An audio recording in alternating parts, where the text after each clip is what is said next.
Fala galera, estamos começando mais um Eu Não Quero Igreja Chata. O tema de hoje é servir.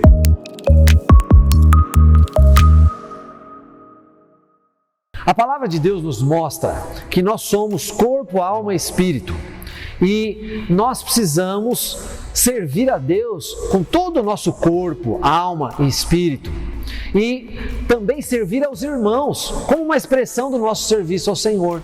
A Bíblia diz isso, que uma das expressões de amor ao próprio Deus é quando nós amamos os irmãos. Até porque os irmãos, a igreja, são o corpo de Cristo. Jesus, quando ele se revela para Paulo no caminho de Damasco, ele fala: Paulo, você está me perseguindo. E, na verdade, Paulo perseguia a igreja. O que Jesus estava querendo dizer? Estava perseguindo a igreja, estava perseguindo ele próprio, porque a igreja e o Senhor, eles se confundem, se unem. Quem é a igreja se tornou parte da divindade. Então nós servimos a Deus quando servimos aos irmãos. E nós servimos aos irmãos de maneira espiritual, no espírito.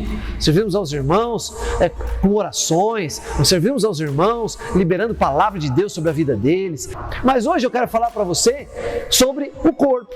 Nós servimos a Deus quando servimos aos nossos irmãos com necessidades naturais, físicas. Eu quero hoje te despertar, chamar a sua atenção para que você veja essas questões de maneira natural. Nós vemos isso na Bíblia, na palavra de Deus. Quando o povo de Israel sai do Egito, a promessa do Senhor é que eles iriam para uma terra que mana leite e mel. Eles receberam maná do céu durante 40 anos. No deserto, Deus mandava um pão diariamente para eles, esse maná celestial. Mas o maná parou de cair quando eles entraram em Canaã. A promessa de Deus é que lá eles iriam plantar e iriam colher. Então, plantar e colher, se referindo a coisas de comida mesmo, de uma semeadura na terra que vai dar frutos e nós vamos nos alimentar fisicamente. Isso também é espiritual, porque faz parte do propósito de Deus, porque está na Bíblia, e a Bíblia é a palavra de Deus. Eu quero hoje te chamar para nós servirmos uns aos outros dessa maneira, com coisas naturais. São tantas coisas que precisamos fazer. Eu sempre me lembro de ocasiões nas nossas igrejas, nas nossas células, que um ajuda o outro a estudar para matemática, a estudar para história. Quando você serve essas pessoas que estão precisando de arroz, do feijão, da carne, do pão, e você vai lá e serve, isso é espiritual, isso agrada a Deus, isso faz parte do propósito de Deus, até porque nós não somos só espírito e alma, nós somos espírito, alma e corpo, e nós precisamos dessa maneira completa servirmos a Deus. Se um desses três não vai bem, não tem como o outro ir bem. Se eu estou muito triste, se eu estou assim, num momento de muitas crises emocionais, eu não vou ter disposição de orar, por exemplo. Se eu estou com fome, se eu estou fraco, eu não vou ter disposição de buscar Deus, eu não vou ter disposição para ir para uma vigília, por exemplo.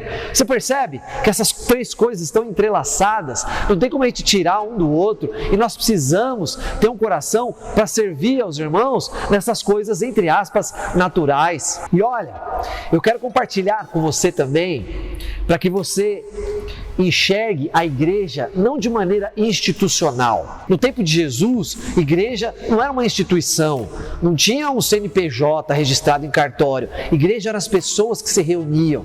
Isso é muito mais vivo. Isso é muito mais poderoso. Às vezes tem pessoas lá na minha igreja mesmo, vem falar comigo: pastor, existe uma verba aí na igreja para a gente comprar uma cesta básica e levar lá para uma família que está precisando. Mas eu falo: irmão, até existe essa verba. É mais amoroso você chegar com esses irmãos e entregar esses alimentos para essa família e orar junto com eles. E buscar em Deus um emprego, porque Deus vai suprir, Ele vai começar a trabalhar e você vai estar junto com Ele ali. Essa vida de igreja que Deus planejou para nós, para que a igreja não seja chata, para que não seja algo simplesmente de papéis, de transações que são feitas de maneira fria, impessoal, distante. Não, vamos servir uns aos outros dessa maneira. Tem gente que abre o coração para servir a Deus porque ele foi suprido com uma cesta básica. Gente que abre o coração para receber o Evangelho porque alguém foi lá e ajudou ele numa dificuldade. Eu já ouvi tantas vezes isso, de pessoas que são despertadas até para o ministério, que têm desejo de ser pastor e me falam, porque pastor, você foi lá, gastou tempo comigo, você foi lá e me ajudou naquilo que eu precisava. Então eu quero aqui te estimular que para você, numa atitude de fé, você sirva os irmãos de maneira natural, vem do coração de Deus, e aí a igreja não fica chata, você vai ter uma igreja viva, você vai participar de uma comunidade viva, que se ama, que se importa uns com os outros, que guerreiam as guerras juntos, que se alegram nas vitórias juntos, que choram juntos quando está passando por provações. Isso nos une muito mais, nos fortalece muito mais, e a igreja fica um ambiente muito cheio de vida, muito prazeroso de se estar. Eu sou o pastor Rogério e eu não quero igreja chata.